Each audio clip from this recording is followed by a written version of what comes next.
വചനം തിരുവചനം. ഷാലോം ടിവിയുടെ വചനം തിരുവചനം ശുശ്രൂഷയിലേക്ക് സ്വാഗതം. ഇന്നാളുകളിൽ നമ്മൾ കണ്ടുവരുന്ന ഒരു രസകരമായ പ്രസ്താവനയാണ് I am a spiritual person but I am not religious എന്ന് പറയുന്ന ഒരു യുവജനങ്ങളുടെ ഒരു പ്രസ്താവനയാണ്. അതായത് ഞാൻ ആത്മീയനാണ്, പക്ഷേ ഒരു മതാത്മകമായ സംവിധാനത്തിൽ പെടുന്ന ആളല്ല, അല്ലെങ്കിൽ ഒരു സംഘടിത മതത്തിൻ്റെ ജീവിതശൈലിയുള്ള ആളല്ല എന്നൊക്കെ വ്യക്തമാക്കാൻ വേണ്ടി ഇന്ന് നവമാധ്യമങ്ങളിലൊക്കെ ഒരുപാട് പേര് ഉപയോഗിക്കുന്നൊരു പ്രയോഗമാണിത്. നമ്മളെല്ലാവരും ആത്മീയരാകാൻ ആഗ്രഹിക്കുന്നവരാണ്.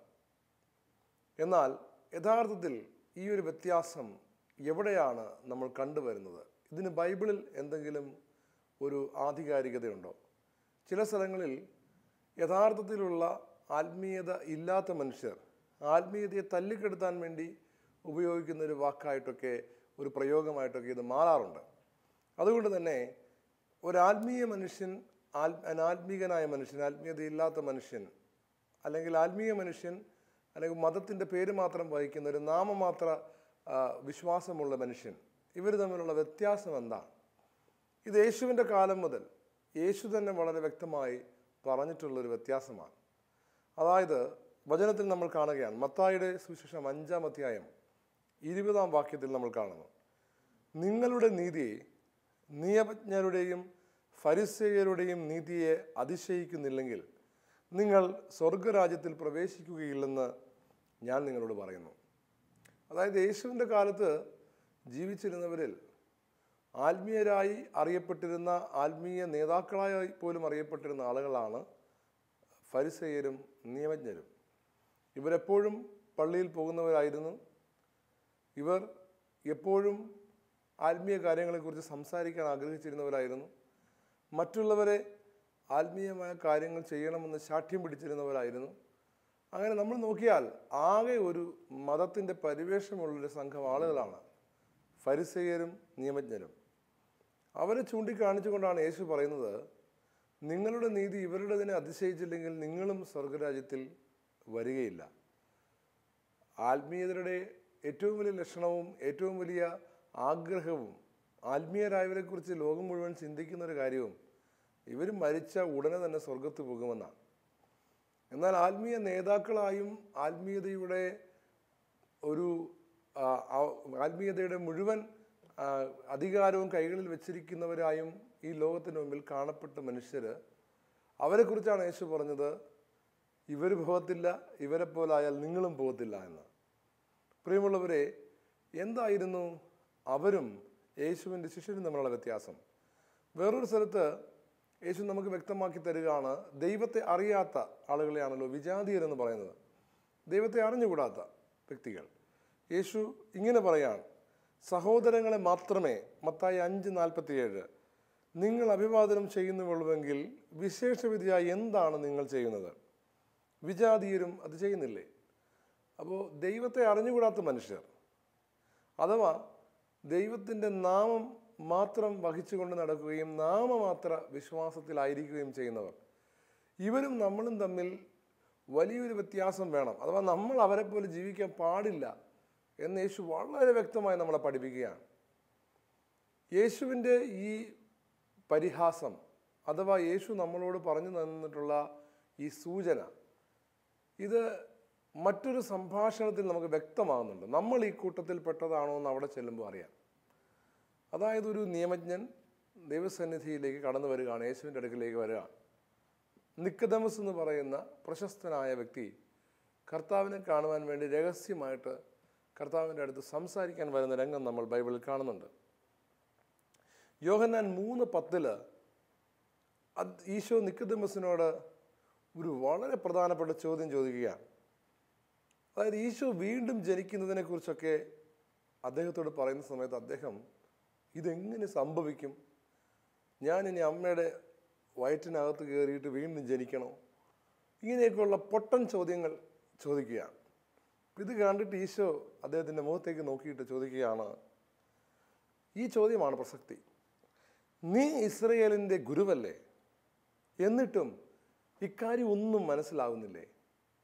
പ്രിയമുള്ളവരെ, ഈ ചോദ്യത്തിലാണ് ഒരു നാമമാത്ര ദൈവവിശ്വാസിയുടെ ജീവിത രീതിയും ഒരു യഥാർത്ഥ വിശ്വാസിയുടെ ജീവിത രീതിയും തമ്മിൽ വ്യത്യാസമുണ്ടാകുന്നത് എവിടെയാണെന്ന് ഈശോ കാണിച്ചു തരുന്നത്. ഈ ചോദ്യത്തിൽ അത് മുഴുവനായും വ്യക്തമാണ്.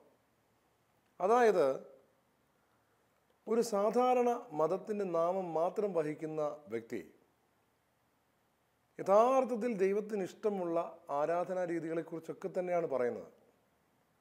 പക്ഷെ അവൻ അതിൻ്റെ ചൈതന്യത്തെ ഇല്ലാതാക്കിക്കൊണ്ടായിരിക്കും സംസാരിക്കുക. എന്താണ് ചൈതന്യം? ചൈതന്യം എന്ന് പറയുന്നത് മതത്തിൻ്റെ അല്ലെങ്കിൽ നമ്മളുടെ വിശ്വാസത്തിൻ്റെ യഥാർത്ഥ ചൈതന്യം, ഈ വിശ്വാസം നമ്മളെ നിത്യജീവനിലേക്ക് നയിക്കും എന്നുള്ളതാണ്. Praise the Lord. യേശുവിൽ വിശ്വസിക്കുന്ന ഒരുവനും നശിച്ചു പോവുകയില്ല, മരിച്ചു പോവുകയില്ല, മരണം അവനെ കീഴടക്കുകയില്ല. നമ്മൾ വീണ്ടും ജീവിക്കും, നമ്മൾ നിത്യതയിൽ യേശുവിനോടൊപ്പമായിരിക്കും. ഇതാണ് നമ്മുടെ വിശ്വാസത്തെ ഊർജ്ജസ്വലമാക്കുന്നത്. ക്രൈസ്തവ വിശ്വാസത്തെ ഊർജ്ജസ്വലമാക്കുന്ന ഏറ്റവും പ്രധാനപ്പെട്ട വിശ്വാസം തന്നെ യേശുവിൻ്റെ ഉത്ഥാനമാണ്. യേശു ഉയർത്തെഴുന്നേറ്റു, അവൻ സ്വർഗാരോഹണം ചെയ്തു, അവൻ പിതാവിൻ്റെ വലതു ഭാഗത്തിരിക്കുന്നു. നമ്മളും അതുപോലെ കർത്താവിൻ്റെ ശക്തിയാൽ ഉയർത്തെഴുന്നേൽപ്പിക്കപ്പെടും, കർത്താവിൻ്റെ അടുത്തേക്ക് പോവും. ഈ നിത്യജീവനാണ് യഥാർത്ഥത്തിൽ നമ്മുടെ വിശ്വാസം നൽകുന്ന ഏറ്റവും വലിയ പ്രത്യാശ. പ്രിയമുള്ളവരെ, ഇത് എങ്ങനെ സംഭവിക്കും എന്നറിഞ്ഞുകൂടാതെ ബാക്കി എല്ലാ കാര്യങ്ങളെക്കുറിച്ചും കൃത്യമായി അഭിപ്രായം പറയുന്ന ഒരാളെയാണ് യഥാർത്ഥത്തിൽ യേശു ഒരു നാമധാരി ആയിട്ടുള്ള മതവിശ്വാസി എന്ന നിലയിൽ നമ്മുടെ മുമ്പിൽ കാണിച്ചു തരുന്നത്. അവനെപ്പോലെ ആയാൽ നമ്മളും സ്വർഗത്തിൽ പോകത്തില്ല എന്നാണ് യേശു പറയുന്നത്. അതായത്, ഒരു വ്യക്തി എങ്ങനെ സ്വർഗത്തിൽ പോകും എന്ന് വ്യക്തമായി നമുക്കറിയുവാൻ സാധിക്കണം. ഒരു വ്യക്തിയുടെ ആത്മീയ ജീവിതം ഏത് രീതിയിൽ മുന്നോട്ട് പോകുമ്പോഴാണ്, ഏത് രീതിയിൽ വ്യത്യാസപ്പെട്ടിരിക്കുമ്പോഴാണ് നമ്മൾ സ്വർഗരാജ്യത്തിന് അവകാശികളാവുക എന്ന് നമ്മൾ വ്യക്തമായും അറിവുള്ളവരായിരിക്കണം. എങ്ങനെയാണ് നമ്മുടെ അടുത്തുള്ള ഒരാളെ രക്ഷയിലേക്ക് നയിക്കുക എന്ന് നമുക്കറിവുണ്ടായിരിക്കണം. പ്രിയമുള്ളവരെ, നമ്മുടെ ആത്മീയ ജീവിതത്തിലെ ഒരുപാട് കാര്യങ്ങളെക്കുറിച്ച് നമുക്ക് പറയാൻ സാധിക്കും. ഒരുപാട് അനുഷ്ഠാനങ്ങളെക്കുറിച്ച് നമുക്ക് പറയാൻ സാധിക്കും. പല അനുഷ്ഠാനങ്ങളും ദൈവം വളരെയധികം സ്നേഹിക്കുന്ന കാര്യങ്ങൾ തന്നെയാണ്. പല പ്രാർത്ഥനാ രീതികളും കർത്താവ് ഒരുപാട് ആശ്ലേഷിക്കുന്ന രീതികൾ തന്നെയാണ്. ഉപവാസം ദൈവത്തിന് ഇഷ്ടമാണ്. എന്നാൽ ഫരിസേയൻ്റെ ഉപവാസത്തെ ഈശോ പരിഹസിക്കുന്നുണ്ട്. പ്രാർത്ഥന ദൈവത്തിന് ഇഷ്ടമാണ്, പക്ഷേ ഫരിസേയൻ്റെ പ്രാർത്ഥനയെ കർത്താവ് കളിയാക്കുന്നുണ്ട്. പ്രിയമുള്ളവരെ, ദൈവം ഇഷ്ടപ്പെടുന്ന കാര്യങ്ങൾ തന്നെ, ദൈവം ആഗ്രഹിക്കുന്ന കാര്യങ്ങൾ തന്നെ ഇവർ ചെയ്യുമ്പോൾ, ഈ നാമം ധരിക്കുന്നവർ ചെയ്യുമ്പോൾ, മതവിശ്വാസത്തിൻ്റെ ബാഹ്യമായ കാര്യങ്ങൾ മാത്രം പേറുന്നവർ, അവർ ഇത് ചെയ്യുമ്പോൾ യേശു അവരെ പരിഹസിക്കുകയാണ്. വിശ്വാസ സമൂഹത്തിൽ അങ്ങനെയുള്ളവർ കടന്നുകൂടുന്നതാണ് നമ്മുടെ ജീവിതത്തിൽ ഏറ്റവും വലിയ വെല്ലുവിളി. അതുകൊണ്ട് എന്നെ കേട്ടുകൊണ്ടിരിക്കുന്ന നമുക്ക് ഓരോരുത്തർക്കും, ഞാനും നിങ്ങളും എല്ലാം ചിന്തിക്കേണ്ട ഒരു വിഷയം, നമ്മൾ ഏതെങ്കിലും ഒരു അവസ്ഥയിൽ ഇങ്ങനെയൊരു വ്യക്തിത്വമായി മാറുന്നുണ്ടോ എന്നതാണ്. നമ്മളുടെ ജീവിതത്തിൽ എങ്ങനെയാണ് ആ ഒരു സ്വഭാവത്തിൽ നിന്ന് മാറ്റമുണ്ടാവുക? പ്രിയമുള്ളവരെ, നമുക്ക് ദൈവമക്കളായി തീരുവാനുള്ള ശക്തമായ അഭിനിവേശം നമ്മുടെ ജീവിതത്തിൽ എന്ന് തുടങ്ങുന്നുവോ അന്നാണ് യഥാർത്ഥത്തിൽ സ്വർഗരാജ്യത്തിലേക്ക് പോകുന്നവരുടെ ലക്ഷണം നമ്മൾ കാണിച്ചു വരുന്നത്. മതത്തിൽപ്പെട്ടവരുടെ ബാഹ്യമായ അടയാളങ്ങൾ പേറുമ്പോഴല്ല, പകരം ദൈവമക്കളെന്ന ചിന്ത നമ്മളിൽ രൂഢമൂലമാകുമ്പോഴാണ് യേശുവിൻ്റെ കുരിശ് മരണത്താൽ, അവൻ്റെ ഉത്ഥാനത്താൽ, അവൻ നൽകിയ കൃപയാൽ ഞാൻ ദൈവ കുഞ്ഞായി തീരുകയാണ്, ഞാൻ ദൈവ പൈതലാണ്, എനിക്ക് എൻ്റെ ദൈവം അപ്പനാണ് എന്ന വിശ്വാസത്തിലേക്ക് നമ്മൾ വളരുമ്പോഴാണ്. കാരണം വചനം ഇപ്രകാരം പറയുകയാണ്, യോഹന്നാൻ്റെ സുവിശേഷം 1:12 തന്നെ സ്വീകരിച്ചവർക്കെല്ലാം, തൻ്റെ നാമത്തിൽ വിശ്വസിക്കുന്നവർക്കെല്ലാം ദൈവമക്കളാകാൻ അവൻ കഴിവ് നൽകി. എന്നെ കേട്ടുകൊണ്ടിരിക്കുന്ന പ്രിയ സുഹൃത്തെ, ഈ കഴിഞ്ഞ 2 ദിവസങ്ങളിൽ എത്ര സമയം ഞാൻ ദൈവത്തിൻ്റെ കുഞ്ഞാണ് എന്ന ബോധ്യത്തിൽ ജീവിച്ചു? ഞാൻ ദൈവ പൈതലാണ് എന്ന ബോധ്യത്തിൽ ജീവിച്ചു. ഈ കഴിഞ്ഞ 2 ദിവസങ്ങൾ എടുത്ത് നോക്കുക. ഈ ദിവസങ്ങളിൽ ഉപവസിച്ചിട്ടുണ്ടാകാം, പ്രാർത്ഥിച്ചിട്ടുണ്ടാകാം, ജപമാല ചൊല്ലിയിട്ടുണ്ടാകാം, വിശുദ്ധ കുർബാനയ്ക്ക് പോയിട്ടുണ്ടാകാം. പക്ഷേ ഇങ്ങനെയൊക്കെ ചെയ്യുമ്പോൾ തന്നെ നമ്മളുടെ അനുഷ്ഠാനങ്ങളിൽ മാത്രം നമ്മൾ ശ്രദ്ധിച്ചിരിക്കവേ ആ വിശുദ്ധ കുർബാനയുടെ യഥാർത്ഥ അർത്ഥം നമ്മൾ ആ കുർബാനയിൽ പങ്കെടുക്കുമ്പോൾ നമ്മുടെ ഹൃദയത്തിലില്ലെങ്കിൽ നമ്മളവിടെ കാഴ്ചക്കാരായി മാറുകയാണ്.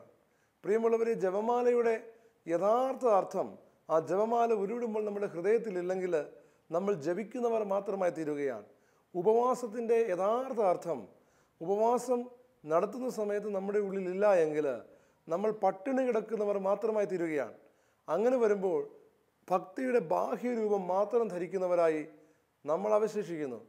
അതിനാൽ നമ്മൾ വലിയ ഒരു സമൂഹമായി ഒരുമിച്ച് ദൈവമക്കൾ ഒരുമിച്ച് കൂടുന്ന ദേവാലയത്തിലെ ദിവ്യബലിയുടെ നിമിഷങ്ങൾ അവിടെ മുഴുവൻ നിൽക്കുന്നത് ദൈവമക്കളാണെന്നൊരു ചിന്ത അറിയാതെയെങ്കിലും നമ്മുടെ ഹൃദയത്തിലേക്ക് ഒരിക്കലെങ്കിലും വരുന്നുണ്ടോ?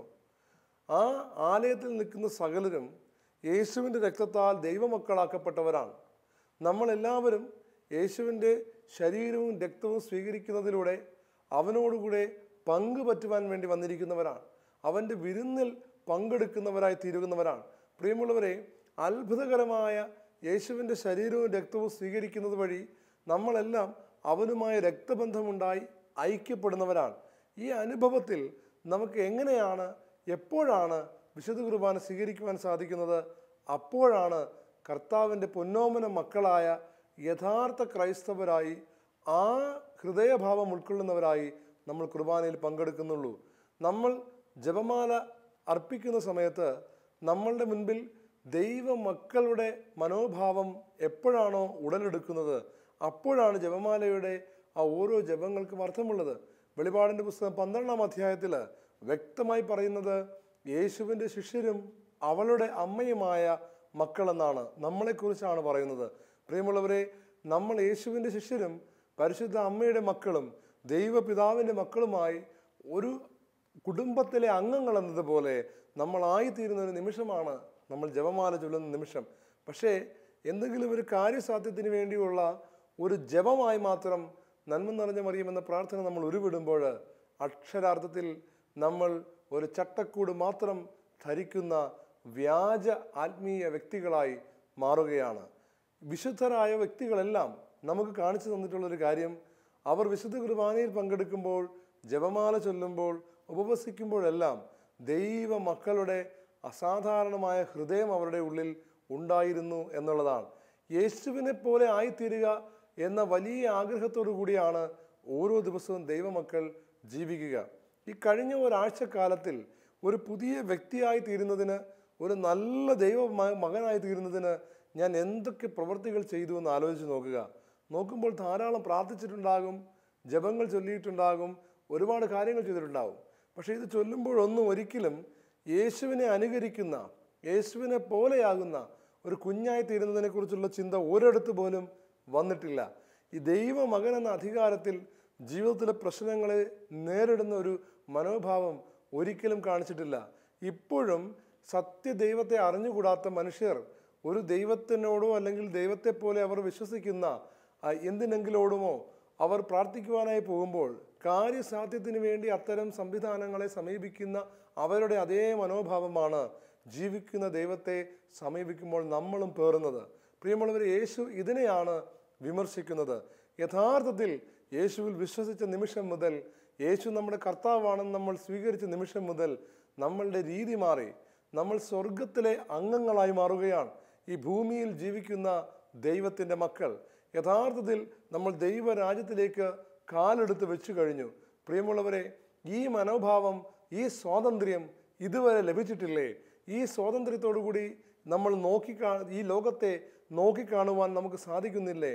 അപ്പോൾ തന്നെ നമ്മൾ ക്രൈസ്തവ മൂല്യങ്ങൾ ഹൃദയത്തിൽ സ്വീകരിച്ചിട്ടില്ല എന്ന് വേണം കരുതാൻ. ആ ഒരു അവസ്ഥയിലേക്ക് നമ്മളെ നയിച്ച അബദ്ധജടിലമായ ചിന്താരീതികളിൽ നിന്ന് നമ്മൾ വിട്ടുവരണം. അതുകൊണ്ട് ഇന്നത്തെ ദിവസം നമ്മൾ അല്പസമയം ഇരുന്ന് ചിന്തിക്കേണ്ടതുണ്ട്. കർത്താവെ, ദൈവ കുഞ്ഞെന്നുള്ള അവസ്ഥയിൽ ഞാൻ ജീവിക്കുന്നില്ല. എൻ്റെ വീട്ടിൽ ഞാൻ ഇപ്പോഴും ആയിരിക്കുന്നത് ദൈവത്തിൻ്റെ അടുക്കൽ പോകുന്ന ഒരടിമയുടെ മനോഭാവത്തോടെയാണ്. ദൈവത്തോട് എന്തെങ്കിലും കാര്യങ്ങൾ യാചിച്ച് വാങ്ങിക്കുക എന്നുള്ള ഒരു യാചകൻ്റെ മനോഭാവത്തോടെയാണ്. ഞാനിപ്പോഴും എൻ്റെ ജീവിതത്തിൽ എനിക്ക് വേണ്ട കാര്യങ്ങൾക്ക് വേണ്ടി ദൈവത്തെ എനിക്ക് വേണ്ടി ഇറങ്ങി വരുവാൻ ഒരു മന്ത്രവാദിയെ പോലെയാണ് സമീപിക്കുന്നത്. അതെല്ലാം മാറുന്നത് ഒരു യഥാർത്ഥ വിശ്വാസിയാകുമ്പോഴാണ്. പ്രിയമുള്ളവരെ, ഇന്ന് നിങ്ങൾ ആ ഭാവം ധരിക്കുകയാണെങ്കിൽ, ഞാൻ ആ ഭാവം ധരിക്കുകയാണെങ്കിൽ, എൻ്റെ ജീവിതത്തിലെ പ്രശ്നങ്ങളെ സംബന്ധിച്ച് എനിക്കുണ്ടാകുന്ന ഏറ്റവും വലിയ കാര്യമെന്ന് പറഞ്ഞാൽ, എൻ്റെ സ്വർഗീയ പിതാവ് അറിയാതെ എൻ്റെ ജീവിതത്തിൽ ഒന്നും നടക്കുകയില്ല. എൻ്റെ ഈ പ്രശ്നങ്ങളെക്കുറിച്ച് എൻ്റെ സ്വർഗീയ പിതാവിന് ഒരഭിപ്രായം പറയാനുണ്ട്. യഥാർത്ഥത്തിൽ ആ അഭിപ്രായം അന്വേഷിക്കുവാനാണ് നമ്മൾ പ്രാർത്ഥനയ്ക്ക് കടന്നു ചെല്ലുന്നത്. ഇതിൽ ഞാൻ എന്താണ് ചെയ്യേണ്ടത് പിതാവേ, നിന്റെ ഇഷ്ടം എന്താണ്? യേശു അങ്ങനെയല്ലേ പ്രാർത്ഥിച്ചത്? യേശുവിൻ്റെ പ്രാർത്ഥനയുടെ വാചകങ്ങൾ വളരെ കുറച്ച് മാത്രമേ നമുക്ക് കിട്ടിയിട്ടുള്ളൂ. എന്നാൽ യേശു പ്രാർത്ഥിച്ച ഒരു തീവ്രമായ പ്രാർത്ഥന, യേശു പലപ്പോഴും രാത്രി മലമുകളിലേക്ക് കയറിപ്പോകുന്നത് നമുക്ക് കാണാൻ സാധിക്കും, അല്ലെങ്കിൽ മരുഭൂമിയിലേക്ക് പോകുന്നത് കാണാൻ സാധിക്കും. യേശു അനേക ദിവസം മരുഭൂമിയിലായിരുന്നു എന്നൊക്കെ നമ്മൾ പറഞ്ഞു കേട്ടിട്ടുണ്ട്. എന്നാൽ യേശു പ്രാർത്ഥിച്ച വാചകങ്ങൾ വളരെ കുറച്ച് മാത്രമേ നമുക്ക് കിട്ടിയിട്ടുള്ളൂ.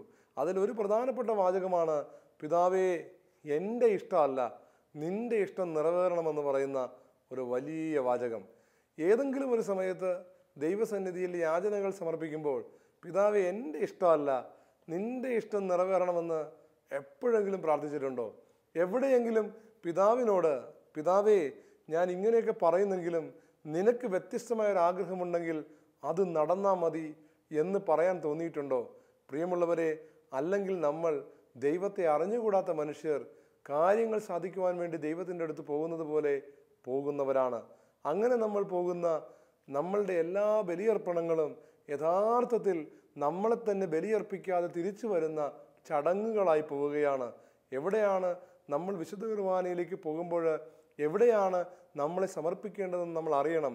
നമ്മൾ ദേവാലയത്തിൽ യേശുവിനോടൊപ്പം അവൻ്റെ കുരിശിനോട് ചേർത്ത് നമ്മളുടെ ഇഷ്ടങ്ങളും സമർപ്പിക്കുന്ന സമയമാണ് വിശുദ്ധ കുർബാനയിലെ മനോഹരമായ ആ സമർപ്പണ സമയം. പ്രിയമുള്ളവരെ, അന്നേരം നമ്മൾ നമ്മുടെ എല്ലാ ആഗ്രഹങ്ങളും യേശുവിനെ പോലെ ദൈവത്തിന് സമർപ്പിക്കുകയാണ്. നമ്മുടെ എല്ലാ നിയോഗങ്ങളും ദൈവത്തിന് സമർപ്പിക്കുകയാണ്. ഇങ്ങനെ സമർപ്പിച്ചിട്ട് തിരിച്ചിറങ്ങി വരുമ്പോൾ നമുക്കൊരു കാര്യം ഉണ്ടാകും, നമ്മുടെ മുഖത്ത് ഒരു വലിയ സന്തോഷം. യേശുവിനായി മറ്റൊരാഗ്രഹം തോന്നുന്നോ എന്ന് സംശയമുണ്ടാകുന്ന രീതിയിലുള്ളൊരവസ്ഥയാണ് നമ്മൾ കാണുന്നത്. യേശു തൻ്റെ കുരിശു മരണത്തെക്കുറിച്ച് വ്യത്യസ്തമായ ഒരാഗ്രഹം ഉണ്ടാകുന്നുണ്ടോ എന്ന് നമുക്ക് തോന്നുന്ന രീതിയിലാണ് യേശുവിൻ്റെ ആ പ്രാർത്ഥന. യഥാർത്ഥത്തിൽ, കർത്താവേ, കഴിയുമെങ്കിൽ ഈ പാനപാത്രം എന്നിൽ നിന്ന് മാറിപ്പോകട്ടെ, എന്നാൽ എൻ്റെ ഇഷ്ടമല്ല നിൻ്റെ ഇഷ്ടമെന്ന് പറയുന്നില്ലേ?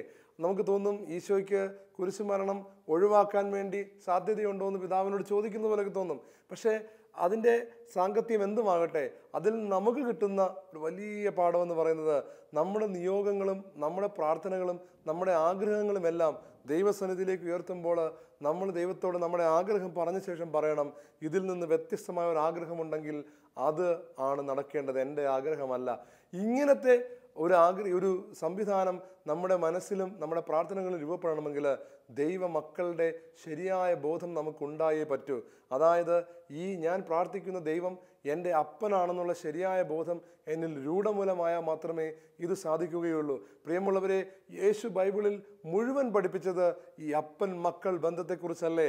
നമ്മളുടെ ജീവിതത്തെക്കുറിച്ച് പിതാവായ ദൈവത്തിന് വലിയ താല്പര്യങ്ങളുണ്ടെന്നും നമ്മളുടെ ശരീരത്തിൽ നിന്നൊരു രോമം താഴെ വീണാൽ, ഒരു മുടി നാരിയുടെ താഴെ വീണാൽ അത് കണ്ട് പിതാവായ ദൈവം അറിയുന്നുണ്ടെന്നും നമ്മൾ പറയുന്ന ഓരോ വാക്കുകളും പിതാവ് കേൾക്കുന്നുണ്ടെന്നും അതിനെല്ലാം അനുസരിച്ച് നമുക്ക് പ്രതിഫലം പിതാവ് നൽകുമെന്നും പിതാവ് നമ്മളെ അത്രമാത്രം ശ്രദ്ധിക്കുന്നെന്നും ഈ ലോകത്തിലെ മറ്റെല്ലാ ജീവജാലങ്ങളെയും പിതാവ് പരിപാലിക്കുന്നത് നമ്മൾ കാണണമെന്നും അതിനേക്കാളും എത്രയോ ശ്രേഷ്ഠരാണ് നമ്മളെന്നും പിതാവ് നമ്മളെ വളരെയധികം സ്നേഹിക്കുന്നെന്നുമൊക്കെ യേശു ഒരുപാട് തവണ പറഞ്ഞിട്ടും ആ മക്കളുടെ ഭാവം ഹൃദയത്തിൽ ഇന്നേ വരെ സ്വീകരിക്കാതെ, ആ മക്കളുടെ സ്വാതന്ത്ര്യം ഹൃദയത്തിൽ ഇന്നേ വരെ സ്വീകരിക്കാതെ യാചകരെ പോലെ ആത്മീയ അനുഷ്ഠാനങ്ങൾ നമ്മൾ പിന്തുടരുമ്പോൾ നമ്മൾ എങ്ങനെയാണ് യഥാർത്ഥത്തിലുള്ള ആത്മീയ മനുഷ്യരാണെന്ന് നമുക്ക് പറയുവാനായിട്ട് സാധിക്കുക.